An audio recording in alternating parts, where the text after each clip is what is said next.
Hi, boys and girls. Today I'm reading Chapter 6 of Peter Pan, Island Come True.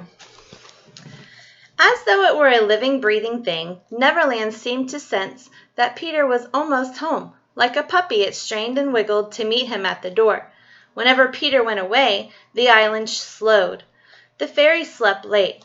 The wild animals nursed their babies. The pirates and the Lost Boys and the Indians stopped fighting wars and just called one another names instead. With his return, however, the whole place started to rumble, as if a train were coming. The Lost Boys set out to find Peter. The pirates started looking for the Lost Boys. The Indians began looking for the pirates. And the wild animals started looking for the Indians. All of them went around and around the island, but at the same speed, so they never met. Let us take a moment to examine each group as it passes. The first to come our way are the Lost Boys. The number of Lost Boys varies. If someone grows up, which is against the rules, he is kicked out. Right now there are 6. They wear bear skins and carry daggers, and they creep through the bushes like soldiers in single file. Leading the group is Toodles. Toodles has bad luck. The biggest adventures always seem to happen whenever he steps around the corner for a snack. When he returns, he inevitably finds the boys putting on bandages after a brilliant and bloody fight. He could be bitter about it, but Toodles is the sweetest and humblest Lost Boy. Next comes Nibs, the best dressed of the Lost Boys, followed by Slightly, who can carve whistles out of wood and dances to his own tunes. Slightly is also the most arrogant Lost Boy. He sticks up his nose at everyone so much that sometimes you can see right up inside. Curly is the 4th boy. He is always getting into trouble, and he has grown accustomed to taking the blame for things he didn't do. Last are the twins. We will not describe them, because no one can ever tell them apart anyway. And here's the island picture. Instead, let's move on to the pirates. Close behind on the boys' trail, they are a scary-looking bunch. Leading their ragged group is the handsome Italian pirate Seco, who carved his name in blood on the back of the warden of the prison from which he had escaped.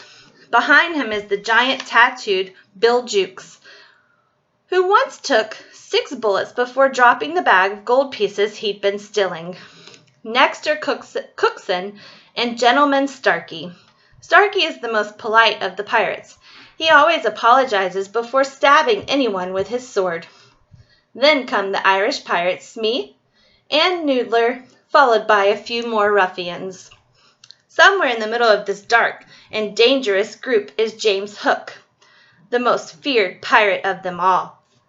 His hair is styled in long, shiny, black curls, framing a sternly handsome face. His eyes are deep and black and dead, unless he is plunging his hook into someone, in which case his eyes sparkle a bright and happy red. Hook is a different breed of pirate from the rest of his crew. Except at the sight of his own blood, he is courageous. He is a master storyteller. He speaks beautifully and softly, even when he is swearing, and is never more sinister than when he is being polite. After the pirates come the Indians. Creeping quietly like shadows, they carry tomahawks and knives.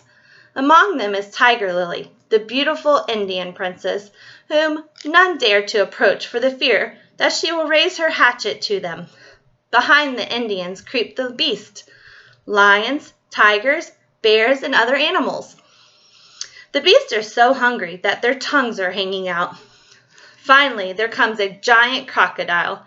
He is hungry too, but not for just any meat.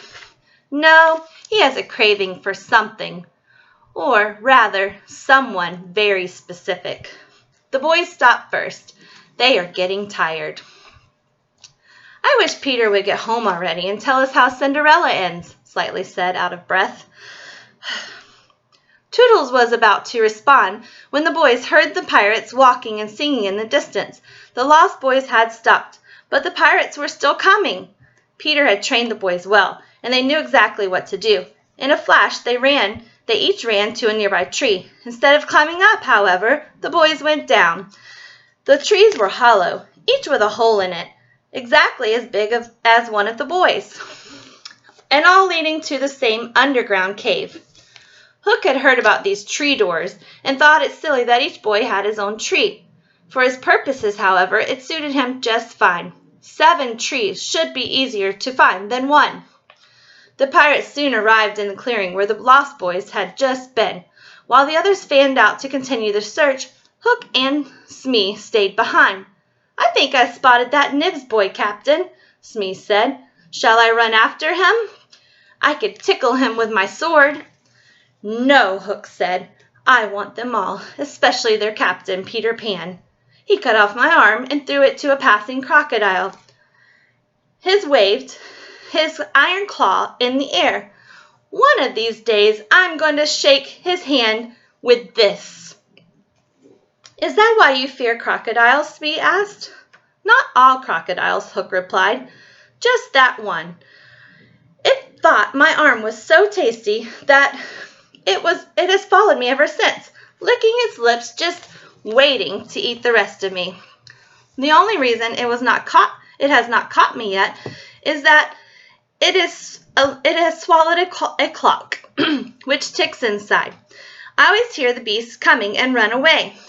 "One day that clock's battery will die," Smee pointed out. "The ticking will stop." "Aye," Hook agreed darkly, sitting down on a mushroom.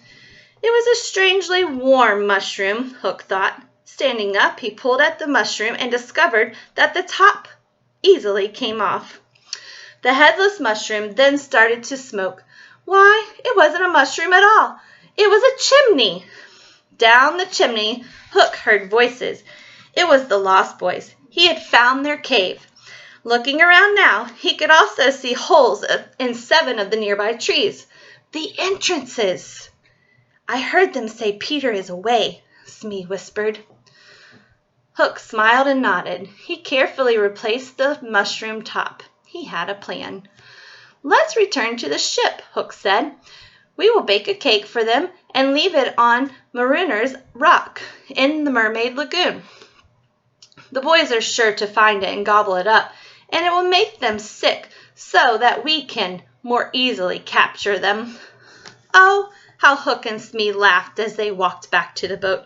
Soon, however, another sound replaced their laughter. It was the sound of ticking. Hook stopped short, shuddering. "Run!" yelled Smee, but Hook was already gone.